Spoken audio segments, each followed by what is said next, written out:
దేవునికి స్తోత్రములు. మీ అందరికీ నా వందనములు. ఈరోజు దేవుని వాగ్దానం, మీ సంతోషము పరిపూర్ణమగునట్లు అడుగుడి మీకు దొరుకును. యోహాను సువార్త 16వ అధ్యాయం 24వ వచనము.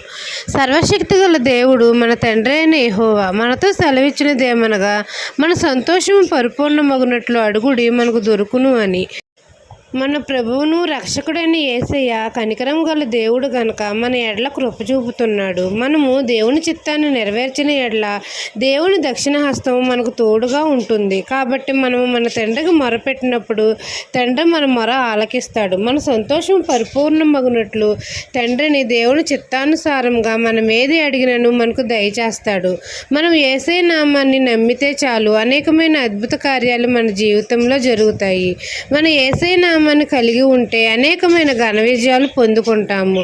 కాబట్టి మన సంతోషం పరిపూర్ణమగునట్లు మన తండ్రిని మనం అడగాలి, వేడుకోవాలి. అప్పుడు తండ్రి మనకు అన్నీ దయచేస్తాడు. ఈ దిన వాగ్దానం మీ నా జీవితంలో నెరవేరాలని కోరుకుంటూ దేవుని సువార్త పరిచర్యలో మీ సహోదరి. ఆమెన్.